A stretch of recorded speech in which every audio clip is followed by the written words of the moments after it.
Olá pessoal, tudo bem? Quem está falando aqui é Tancredo Lins, do canal de Educação de Minas Gerais. Você sabia que cerca de 87% dos municípios mineiros, pessoal, não pagariam piso nacional da educação? Pessoal, acompanhe aí porque hoje nós tivemos audiência na Assembleia Legislativa e lá ficou constatado pelo Tribunal de Contas, Cláudio Terrão, ele que é conselheiro do Tribunal de Contas, né? Fizeram aí o Tribunal de Contas um estudo preliminar e constatou que dos 800, imagina só pessoal, dos 853 municípios mineiros, 743 não pagam o piso nacional da educação. Hoje o valor, pessoal, é de R$ 4.420,55 e como disseram, né, pessoal, para quem tem aí o curso normal. Lembrando que hoje boa parte dos trabalhadores da educação, eles têm aí graduação, pós-graduação, no caso aí nós estamos falando de especialização, mestrado e doutorado, e que nesses casos deveriam receber aí um plus, segundo o professor Rubens, ele que é professor e participou dessa audiência na Assembleia Legislativa, professor da USP, daqui a pouco eu falo o nome dele todo para vocês. Mas hoje, pessoal, nós tivemos aí uma audiência na Assembleia Legislativa, importante você estar acompanhando, né? Porque 87% aproximadamente dos municípios mineiros, eu quero repetir, não cumpririam o pagamento do piso nacional da educação estabelecido na Lei Federal 11.738 de 2008. Esse número, né, pessoal, que consta em um diagnóstico inicial do Tribunal de Contas do Estado, foi destacado pelo conselheiro ouvidor do órgão Cláudio Terrão nesta sexta-feira, dia 22/9/2023. Nós tivemos essa audiência na parte da manhã e aí, pessoal, eu tive lá, eu estava participando dessa audiência pelas redes sociais, né? Estive lá não, estava participando dessa audiência pelas redes sociais e percebi lá essa fala que realmente deixou todo mundo chocado, né? Imagina, 853 municípios e aí nós temos aí pelo menos 743, o que representa aí, pessoal, 87% dos municípios que não pagam o piso salarial profissional nacional da educação. Cláudio Terrão, ele contou que os dados ainda incipientes, eles mostram, pessoal, essas informações, esses números, e que com relação ao estado de Minas Gerais, lembrou que o governo de Minas judicializou o referido pagamento. Nós temos várias ações, isso foi lembrado nessa audiência, inclusive pela nossa diretora, nossa coordenadora geral do Sindiúde, Denise Romano, que também falou sobre a judicialização desses processos. Tivemos também a participação da deputada federal, né, a Luciane Cavalcante, ela esteve presente, inclusive coordenou os trabalhos que foram passados lá da Beatriz Cerqueira, deputada Beatriz Cerqueira, que é presidente da Comissão de Educação, Ciência e Tecnologia, passou os trabalhos para ela como presidente, e ela estava informando exatamente sobre isso, que além de ter uma lei federal 11.738, que fala de um piso salarial profissional nacional para uma carga horária de até 40 horas semanais, nós temos aí, pessoal, trabalhadores, né, formados, qualificados, né, com formação superior e que recebem menos do que o valor do piso, como, por exemplo, constatado aí no estado de Minas Gerais. Essa informação está aí, inclusive informada aí pelo Tribunal de Contas do Estado através de estudos incipientes, como mesmo disse aqui. Mas o mais importante dizer para vocês é que a deputada federal Luciano chamou atenção porque existem leis que se somaram à lei do piso, como, por exemplo, no estado de Minas Gerais, aí sou eu que estou falando, a Lei 21.710 de 2015, que fala de um pagamento do piso para quem tem carga horária de 24 horas semanais. O fato é que hoje, pessoal, nenhum professor, qualquer que seja a sua formação, a partir do normal, né, vamos dizer assim, a partir do ensino normal, do curso normal, ele deveria receber no mínimo o valor do piso, que é de R$ 4.420,55. E, no entanto, os governadores, prefeitos, muitos não pagam. Nós estamos falando aqui em cerca de 80%, acabei de falar para vocês aqui, né, pessoal, 87%, ou seja, em números, nós temos aí cerca de 743 municípios que não pagam piso ou que usam esses expedientes, esses argumentos, como, por exemplo, o pagamento proporcional do piso salarial profissional nacional da educação. E o Diego Rossi, que participou também dessa assembleia lá, dessa audiência, né, vamos dizer assim,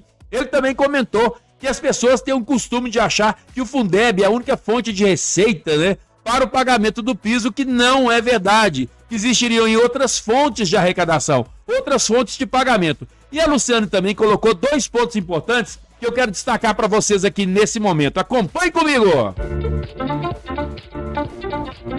Ela vai colocar lá, pessoal, a situação do não cumprimento do piso salarial profissional nacional. E por essa razão, a criação desse grupo de trabalho que foi criado em Brasília, pessoal, com apoio agora da Assembleia Legislativa através da nossa deputada Beatriz Cerqueira, ela que é presidente da Comissão de Educação, Ciência e Tecnologia, né, pessoal? Tivemos informações importantes lá, tivemos alertas, tivemos lá provocações, mas o mais importante, pessoal, é que nós temos que destacar 2 pontos aqui apresentados pela Luciane Cavalcante. O primeiro deles, que da mesma forma que existe a Lei Federal 11.738 de 2008, nós temos leis também que foram somadas a essa legislação federal e que também são descumpridas. E como eu mesmo disse, no estado de Minas Gerais, essas legislações são judicializadas pelo governo.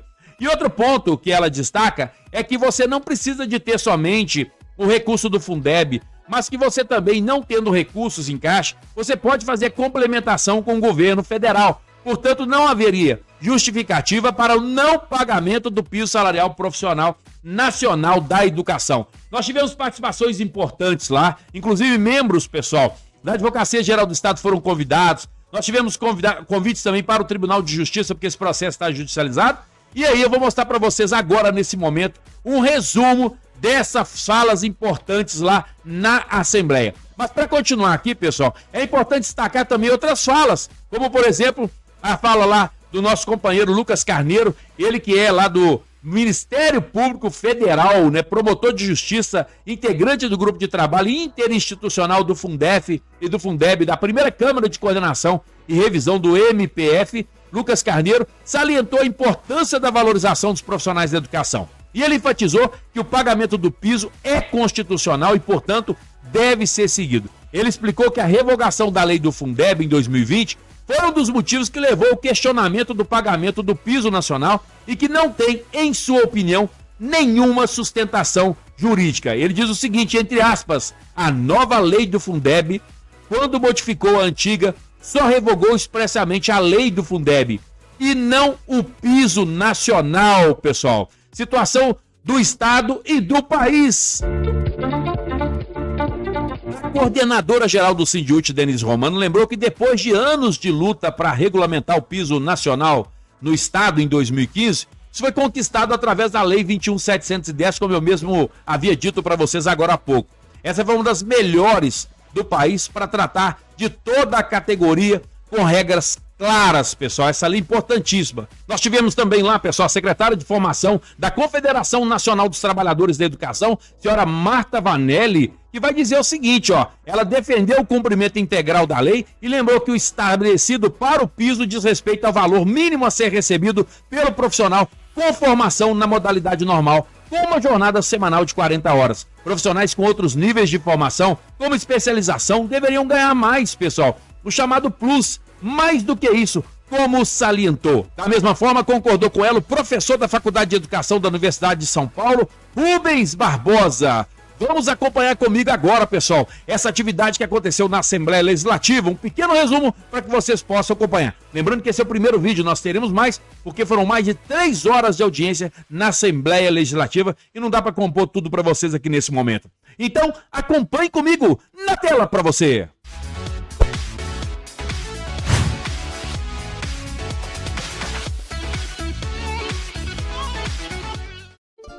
A gente entende que a região sudeste, onde a gente tem os maiores orçamentos do nosso país, São Paulo, Rio de Janeiro e Minas Gerais, não cumprem o piso nacional do magistério, ou na sua integralidade, ou no seu 1/3 de jornada, ou na sua repercussão na carreira, mesmo sendo um princípio constitucional, mesmo isso já estando estabelecido em lei. Então, a gente vai percorrer primeiro esses estados e depois a gente vai seguir pelo nosso país, porque a gente está recebendo muita demanda nesse sentido. Então, declaro aberto essa manhã de defesa do piso nacional do magistério, magistério.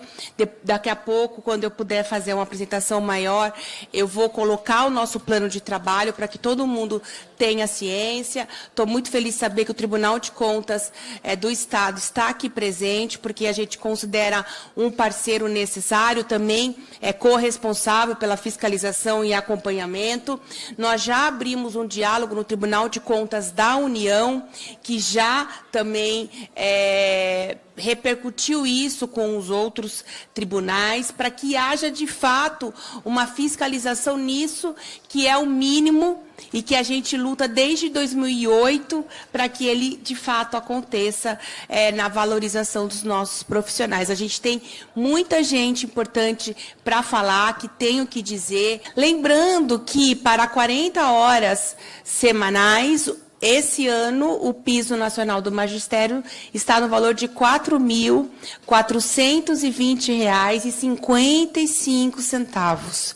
Então, veja, por 40 horas semanais de trabalho, o quanto ainda a gente precisa lutar e como isso é difícil num país que se pretende reconstruir, que pretende enfrentar as desigualdades. A gente sabe que o principal dentro de todo esse processo de mediação do conhecimento é a figura do professor, e não é qualquer pessoa.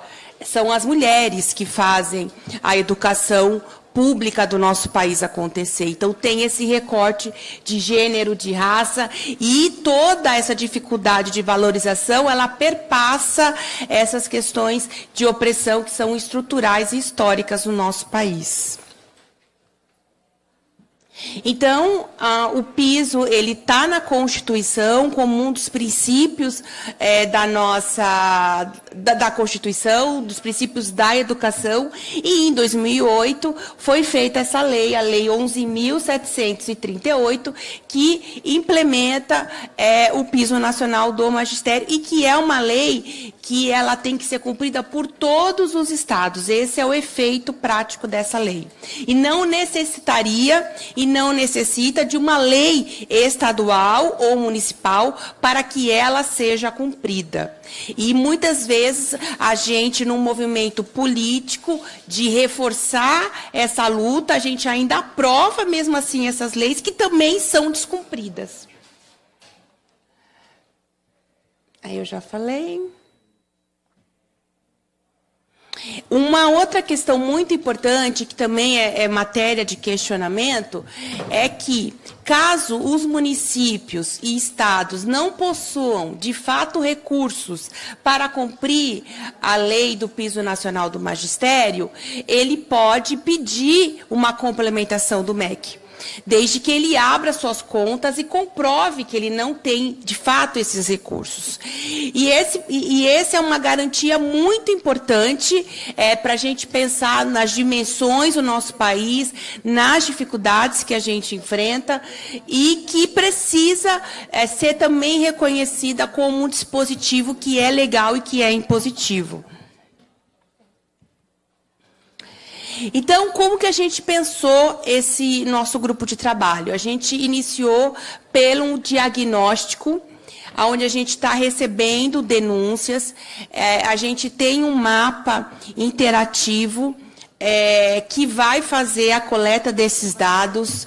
É muito importante dizer que não existe ainda uma pesquisa nacional, dados estatísticos que nos tragam como que tem sido a efetivação dessa lei, que está em vigência desde 2008.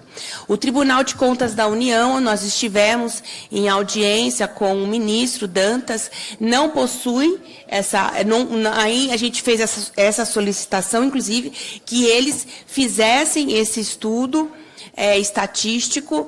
O MEC também não possui, ao longo desses anos, um estudo que vai demonstrar quais municípios, quais estados, em que anos cumpre ou não cumpre, como que isso vem sendo implementado.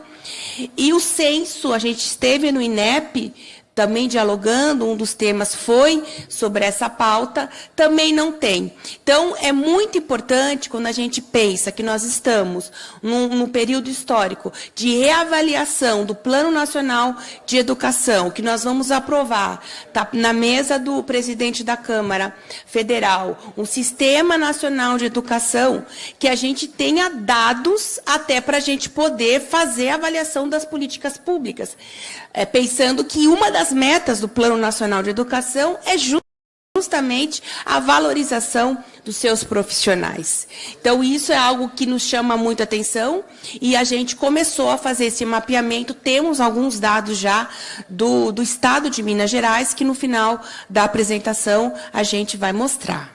Então, começamos a fazer esse diagnóstico. Criamos esse canal de recebimento de denúncias. E como que nós estamos atuando? Em parcerias com os tribunais de conta, começamos pelo da União, nos estados, na medida que a gente vai fazendo essa regionalização nos territórios, a gente vai aproximar o diálogo com os tribunais estaduais, que têm a competência originária de fiscalizar os recursos da educação. E também com os ministérios públicos, que são órgãos de controle, junto com as câmaras municipais e assembleias legislativas, que aprovam ou não as contas dos prefeitos e dos governadores, que cumprem ou não a lei do piso nacional do magistério. Então, são todas essas figuras, essas instituições que têm essa responsabilidade, e o nosso objetivo é buscar um diálogo com essas instituições. No estado de São Paulo, a gente já fez a primeira audiência pública, como a gente está fazendo aqui hoje. Nós já estivemos com o Tribunal de Contas do Estado, e aqui a gente também vai começar, através do GT, que já existe esse percurso aqui no território, mas o GT, a nível federal, vamos também trazer essa contribuição, esse debate. E o nosso objetivo também é colaborar com o Fórum Permanente para acompanhamento da atualização progressiva do valor do piso nacional dos profissionais do magistério público da educação básica, que foi recriado em junho, recentemente, um fórum que se pretende fazer esse diálogo, essa mediação entre os municípios, entre as confederações dos municípios, dos estados, dos secretários, do MEC, tem representantes da CNTE, que a Maria Estela, que está presente aqui, coordena, e nós também pretendemos levar a contribuição do que a gente produzir para esse fórum, que é um importante instrumento de diálogo e de resolução de conflitos. Aí a gente elaborou uma estratégia para a resolução de todas essas demandas que chegam de não cumprimento do piso nacional do magistério. Então, a gente faz... E aí a primeira questão tem que dar visibilidade, isso tem que estar documentado, porque todo mundo, como eu disse, tem uma competência institucional, legal, de cumprir as suas atribuições. Então, oficiando os tribunais de conta, oficiando os prefeitos e os governadores, solicitando orientações, esclarecimentos sobre o porquê desse descumprimento. E aí, a partir dessas respostas ou não, a gente vai dosando a comunicação aos ministérios públicos e a Controladoria Geral da União, que também é um outro órgão que tem um poder muito grande de controle, de filtro dos recursos públicos. Então, a gente vai acionando outros órgãos de controle e fiscalização. Então, a gente tem uma parte desse grupo de trabalho que vai se organizar institucionalmente, que a gente precisa criar essa demanda nas instituições, mas também uma mobilização política, porque a gente acredita que a luta faz a lei, e, historicamente, é assim que a gente avança enquanto classe trabalhadora. E, então, um dos primeiros movimentos é essa articulação com vereadores e deputados, deputadas que são defensores da educação de fato, né, porque muita gente diz que defende a educação, mas não é um discurso que não tem efetividade na prática. Então, temos um plano aí para os vereadores, para os deputados, também dialogando com o movimento social, com os sindicatos organizados. Eu não me apresentei quando iniciei aqui. Eu tenho 23 anos de serviços públicos prestados na cidade de São Paulo. Sou a primeira professora eleita da carreira do magistério da cidade de São Paulo. E toda a minha visão de mundo ela é construída dentro do movimento sindical, porque sempre trabalhei e estudei à noite. Então, foi dentro do movimento sindical, participando como base, que eu fui me formando e entendendo a questão das correlações de força, o quanto é importante a mobilização política. E, então, a gente faz essa articulação sempre com os movimentos organizados. A realização e organização também de atos populares nos territórios para pressionar os prefeitos, porque a gente pensa que é o Brasil, né? Cada cidade tem uma realidade política, tem uma situação que vai contar ali da sua história, e muitas vezes a gente precisa fortalecer, até para que as pessoas tenham o direito de se manifestar, que até isso há uma tentativa de criminalização. Então, enfim, muito importante a gente fazer os atos também. E também fazer a mobilização das redes sociais, que é uma outra forma de luta que se fortaleceu muito no último tempo. E eu cito sempre o movimento dos tuitaços do Estado de São Paulo, as aposentadas, junto com o movimento organizado, conseguiram derrubar o confisco dos aposentados lá no estado de São Paulo. Foi a segunda derrota em mais de 25 anos do governo do PSDB, lá no nosso estado. A primeira derrota política que eles sofreram, vocês devem se lembrar, quando os estudantes ocuparam as escolas contra a farsa da reforma do ensino médio, e essa outra derrota que foi o fim do confisco dos aposentados e pensionistas que recebem abaixo do teto do INSS. Então, e isso foi possível através dos tuitaços. Então, é muito importante a gente também perceber que existem outras formas de luta. E as audiências públicas como essa que a gente está aqui fazendo. E aí a gente tem também um banco de ofícios, de modelos, para subsidiar os municípios, as categorias organizadas, para fazerem a sua luta, para potencializar a sua luta. Então, a gente tem aí o mapa do Brasil, e se vocês conseguirem enxergar bem com uma lupinha, as pessoas entram nesse mapa, fazem o encaminhamento da denúncia, a nossa equipe faz uma triagem desses dados, confirma e sobe os dados para a tela. Aí, de Minas Gerais, só volta um pouquinho, Fernando, para eu ver quantas denúncias a gente já recebeu de Minas. 17. De Minas, nós já recebemos 17 denúncias de municípios que não cumprem o piso nacional do magistério. Então, Andradas, Araporã, Botelhos, Canalópolis, Extrema, Fronteira, Itapeva, Juiz de Fora, Juatuba, Machado, Montes Claros, Nova Resende, Paracatu, Poço Fundo, Poços de Caldas, Pouso Alegre e Toledo. Aí vamos entrar em Paracatu. Então, para fazer a denúncia, é só vocês entrarem nesse site, e aí Belo Horizonte, Goytacazes, é isso que falaram aqui? Cataguases. Goytacazes é no Rio, né? Cataguases. Então, é importante.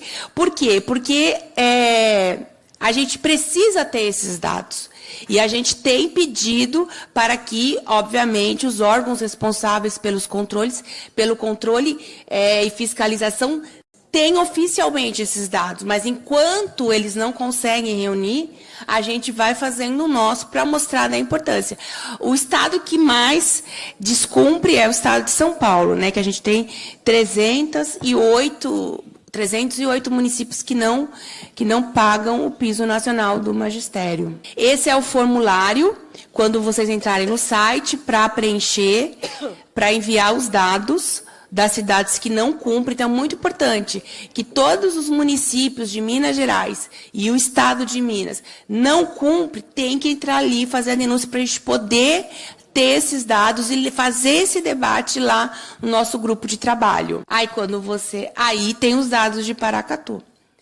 Então, os educadores do município de Paracatu, Minas Gerais, estão sem receber o piso do magistério, porque o prefeito Igor Santos, DEM Minas Gerais, se recusa a garantir esse direito previsto por lei. Então, a gente vem fazendo esse tipo de trabalho, até muito importante, porque a gente vai pegar esses dados, vai levar para o grupo de trabalho para poder mostrar o quanto essa lei vem sendo descumprida e o impacto, obviamente, que isso tem no direito à educação, no fortalecimento e garantia de um Estado democrático de direitos, no fortalecimento e na defesa dos direitos humanos, porque a professora de escola pública são um dos maiores propulsores do debate e da fomentação dos direitos humanos, né? O Brasil é um dos países que mais viola direitos humanos.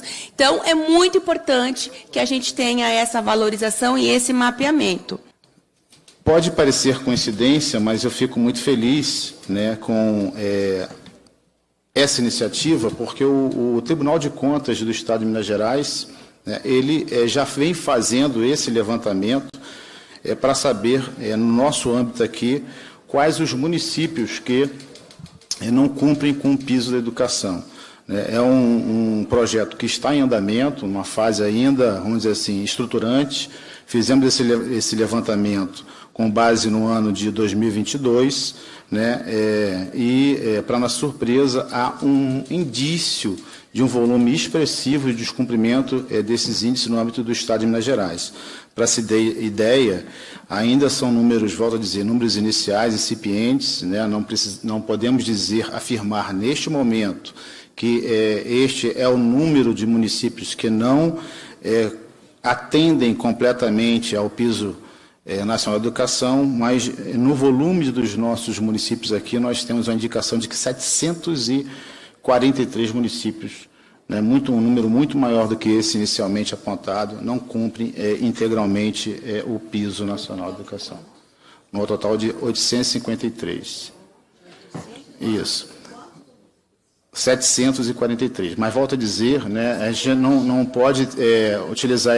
É um número expressivo, de alguma forma nos assusta, mas é um trabalho que ainda está sendo estruturado. É um levantamento igual a esse, que, diga-se de passagem, pode ser, inclusive, complementado com essas informações, né, que subirão para o banco de dados dessa comissão, desse grupo, e nós podemos, obviamente, confrontar essas informações exatamente para consolidar, aí sim, de forma mais precisa, aqueles municípios que cumprem ou não cumprem. Nós falamos isso porque também, como a deputada nos destacou, ainda há alguns questionamentos que, na visão do Tribunal de Contas do Estado de Minas Gerais, já está pacificada, porque nós já temos resposta em relação a isso, como, por exemplo, se o piso nacional ele é referente a 40 horas semanais ou a outro número proporcional de horas. O nosso entendimento é que o piso ele é referente às 40 horas semanais, mas que isso não impede, a exemplo do Estado de Minas Gerais e de outros municípios, que promovam, tá certo, uma legislação mais favorável para os professores, né? Isso é algo que precisa ser bem trabalhado. Há, no que diz respeito ao âmbito do Estado de Minas Gerais, uma questão de judicialização, todos nós sabemos, né, em que o próprio Estado está questionando isso, embora o Estado de Minas Gerais tenha uma legislação que garanta aos professores o piso nacional para as 24 horas, seja uma lei, seja a Constituição. Tá? Mas a posição do Tribunal de Contas é firme nesse sentido de que piso é piso e que, portanto, sendo uma política de Estado, é possível que haja uma garantia maior do que a garantia dada pela União. O piso salarial nacional dos professores do Magistério da Educação Básica Pública, criado pela Lei Federal 11.738, de 2008, está condizente com a Lei 14.113, de 2020, a nova lei do Fundeb, visto que seu reconhecimento não pode ser questionado pelos governos estaduais e municipais. O valor do piso, né, ele pode ser estabelecido, como eu disse, por portaria do Ministério da Educação. Como essa nota é de 2022, nós estamos fazendo referência aqui à portaria 67 de 2022, que garantia, à época, o piso de R$ 3.845,63. No item 3, cabe ao gestor público aplicar o valor do piso nacional ao vencimento inicial da carreira do Ministério, vencimento inicial, não remuneração, sob pena de incorrer em lógica inversa, ou seja, desvalorizar o professor que já ascendeu em sua carreira e cuja remuneração exceda ao piso nacional. Esse é um ponto importante.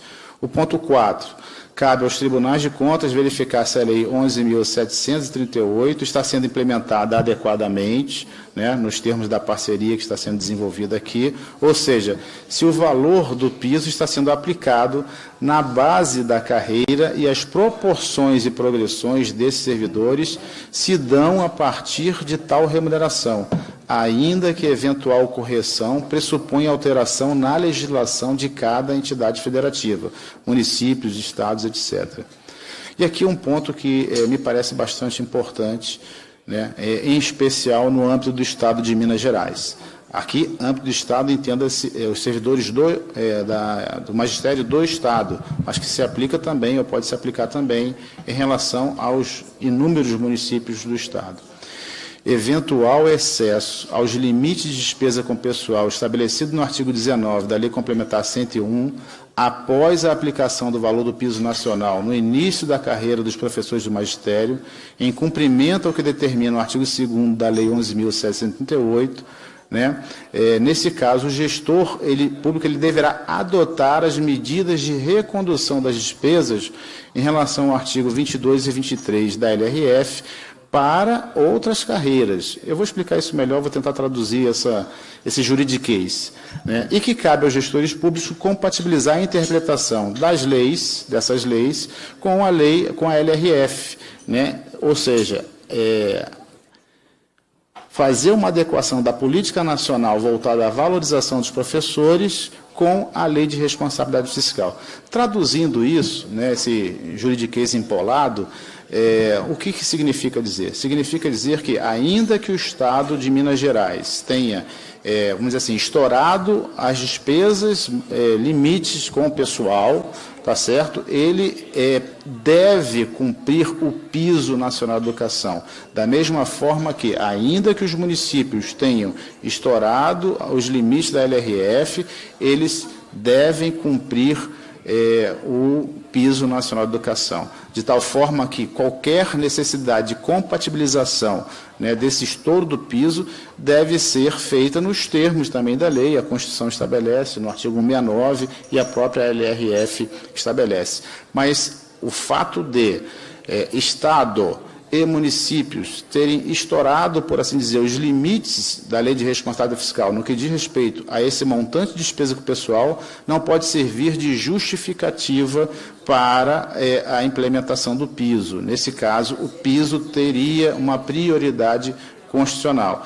Isso foi reconhecido pelo Tribunal de Contas em algumas decisões, inclusive num momento muito sensível, que foi no momento da pandemia, em que a Lei Complementar 178 estabeleceu uma série de restrições aos servidores públicos em geral, e naquele momento o Tribunal de Contas do Estado de Minas Gerais reconheceu o direito dos professores terem os seus aumentos garantidos e o pagamento do piso garantido, independentemente das proibições da Lei 178, porque na nossa compreensão a própria Lei 178 assim ressalvou essa condição peculiar que eu chamo de predicamento do magistério. Por quê? Porque é um direito constitucional garantido a esta categoria.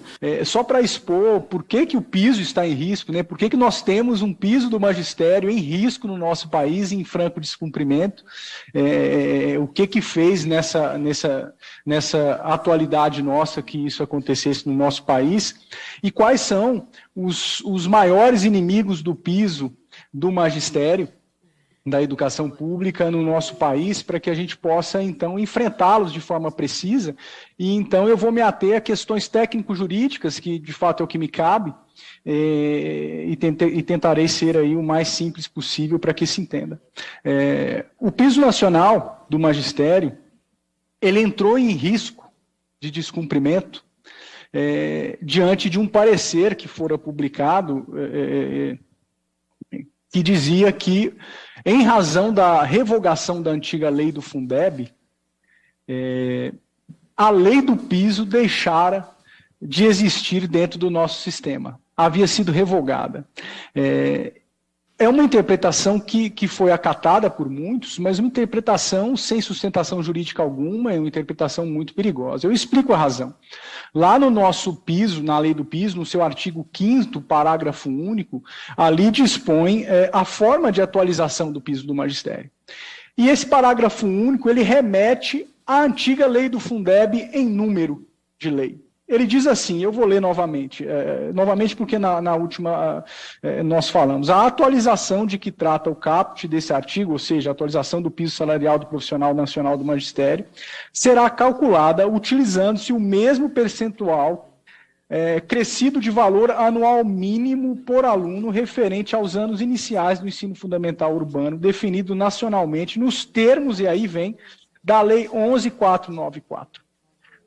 A Lei 14.133, que é a nova lei do Fundeb, revogou a antiga lei do Fundeb, que é essa 11.494. E, em razão disso, veio um parecer, utilizado por muitos, data vênia, com todo respeito ao parecer, que denotava que, em razão da revogação da antiga lei do Fundeb, também a lei do piso deixou de existir. Primeiro passo, né, que é de debate. Há uma falta de sustentação jurídica gigantesca nesse ponto, isso porque vivemos dentro do nosso sistema jurídico sob a luz do princípio da continuidade das leis. Né? O artigo 2º da nossa lei de introdução às normas do direito brasileiro, né? Ela trata do tema e ela diz o seguinte, uma lei ela entra em vigor e ela só é revogada, ela só sai de vigência quando outra lei a revoga.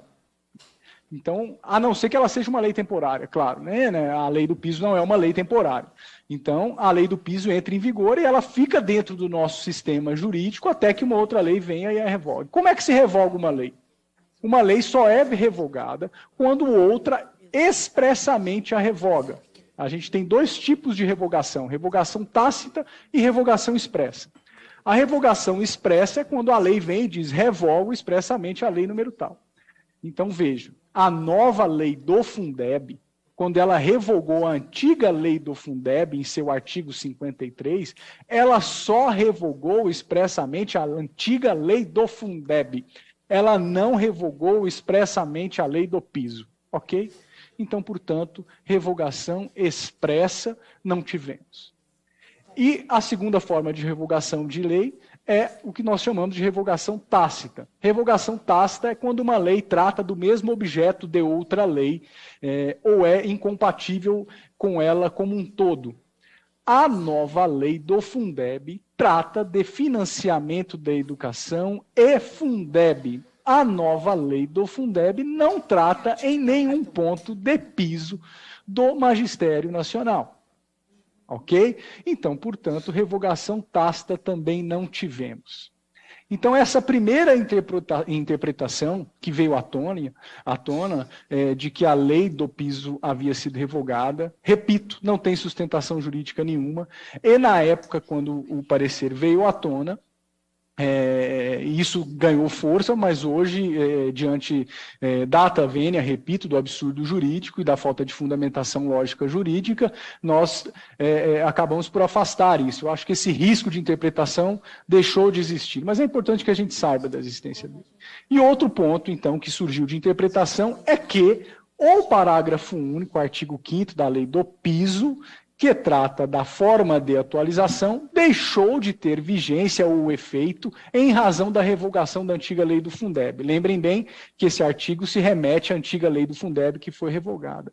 Também tal sustentação, tal fundamentação não encontra suporte jurídico. Isso porque a nova lei do Fundeb trata dos mesmos institutos jurídicos que a antiga lei do Fundeb tratava e os mesmos institutos jurídicos utilizados para critério de atualização levados em conta pela lei do piso. Então, temos aqui o que chamamos de continuidade típico-normativa. Essa continuidade típico-normativa faz-nos crer, sem sombra de dúvidas, que o artigo 5º, parágrafo único da lei do piso continua em vigor, continua em plena vigência e deve ser interpretado como tendo por suporte a nova lei do Fundeb. Também interpretação que não encontra mais dúvidas, salvo melhor juízo, tanto que o STF, na ADI 4848, reafirmou a vigência e constitucionalidade da lei do piso. Ok?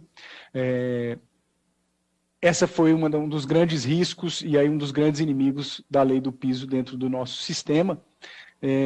E tivemos atuação de diversos órgãos, dos tribunais de contas, me lembro bem de um posicionamento da Tricom publicado, tivemos também do Ministério Público Brasileiro diversos posicionamentos publicados, e eu cito, pela sua importância, o enunciado número 3 de 2023 da Comissão Permanente de Educação do Grupo Nacional de Direitos Humanos, que ele denota o seguinte, me permitam a leitura: a busca pela concreta valorização do magistério, princípio constitucional expresso, traduz-se em verdadeira condição de eficácia do direito fundamental à educação, em especial na sua dimensão da qualidade de ensino. Dessa forma, considerando as atribuições do Ministério Público Brasileiro, conclui-se que a lei do piso, em respeito ao princípio da continuidade das leis, artigo 2º, como citei aqui agora, não foi revogada com a entrada em vigor da nova lei do Fundeb. E inciso 2, considerando-se que a revogação da norma remetida, à lei do Fundeb, a antiga lei do Fundeb, não atinge automaticamente a norma de remissão, que é a lei do piso, a referência feita à antiga lei do Fundeb deve ser interpretada como referência feita à nova lei do Fundeb. Me parece claro. E esse enunciado ele é muito importante, senhores, não só pela conclusão técnico-jurídica insofismável, mas também porque ele denota algo que eu comecei falando na nossa última audiência, de que a lei do piso, a defesa do piso do magistério, não é a defesa de um piso de classe pura e simplesmente. Isso porque o piso do magistério é princípio constitucional expresso na nossa Constituição. Como disse o enunciado, eu ajudei a minutar esse enunciado aqui, no sentido de que a nossa Constituição foi muito sábia ao prever que a qualidade da nossa educação ela depende diretamente da valorização do profissional da educação. Então, o princípio fundamental, o direito fundamental à educação, ele tem no espectro qualidade o necessário foco na valorização do professor. Ou seja, em outras palavras, a valorização do professor é, por certo, requisito essencial ao respeito ao direito fundamental à educação. E isso é importante porque isso chama a atenção de atuação do Ministério Público Brasileiro e de órgãos como o Tribunal de Contas também. Tá? Porque, como sabem bem, o Ministério Público Brasileiro tem suas funções definidas na Constituição Federal, em especial a defesa de princípios fundamentais da nossa Constituição, mas também de direitos difusos, coletivos e individuais indisponíveis. Então, alguns direitos, como os direitos puramente econômicos, não entram no foco de atribuição do Ministério Público. Né? Então, esse enunciado ele é muito importante de análise, porque ele denota que a defesa do piso é também atribuição do Ministério Público Brasileiro, porque lembra do seu caráter essencial e do seu caráter de princípio constitucional expresso na nossa Constituição. Né? O tempo é menor dessa vez, mas eu vou só dispor um ponto que eu acho essencial. O abono desregrado. Hoje, o maior inimigo, e eu assim considero, porque acompanho isso, como promotor de justiça de execução, o maior inimigo da valorização do profissional da educação é o abono desregrado. Tá? A gente precisa ser muito sincero. Né? A gente sabe, e eu vou repetir o que eu sempre repito, no sentido de que eu não vou generalizar. Existem bons gestores, não é? Não é isso que eu quero dizer, que todos são maus gestores, não é isso. Mas, aquele gestor, e a gente precisa entender isso, aquele gestor que nada aplica, aquele gestor que nada investe na valorização do profissional da educação, é aquele gestor que vai ter mais dinheiro sobrando no final do ano, sobrando entre aspas, não é? E é o gestor que vai mais dividir dinheiro no final do ano, senhores. Então, na foto política, me perdoem assim dizer, é aquele que vai sair melhor, é aquele que vai ter a melhor moeda política, sendo aquele que menos investiu em direito à educação, em valorização do profissional da educação. Então, o abono desregrado, nós, conselheiro Cláudio Terrão sabe bem disso, dos órgãos de fiscalização e controle, fomos contra o abono há muito, né? Isso porque abono não é valorização nós pensamos assim, valorização do profissional da educação, porque ele não significa piso, não significa capacitação continuada, incentiva mestrado, doutorado, enfim, plano de carreira. O abono é uma divisão de dinheiro no final do ano. Mas tudo bem, sei bem que a Constituição, na sua emenda 114, salvo o melhor juízo de 2020, incluiu o abono como possível constitucionalmente. Entendo, senhores, que é possível o questionamento da constitucionalidade desse artigo, uma vez que norma constitucional derivada, é possível sim, mas enquanto em vigor essa norma constitucional derivada, eu entendo que o abono deve ser interpretado como um abono regrado, né? Ou seja, a sobra de dinheiro regrada. É preciso uma definição específica do que é sobra de dinheiro. Né? Aquele que não paga o piso, está sobrando dinheiro? Tecnicamente não, senhores. A interpretação deve ser sistêmica do nosso sistema jurídico. Né? Ela deve perpassar por todas as normas do sistema jurídico previstos, inclusive dos princípios constitucionais, valorização do professor. Então, eu imagino que aquele que não investe, não tem um plano de carreira efetivo, né, de verdade, aquele que não paga o piso e no final do ano diz que sobrou dinheiro e quer dividir esse dinheiro, me parece que nós temos aí um desvio de vontade constitucional e um uso irregular dos valores destinados à educação dos 75% do Fundeb, portanto. Ok?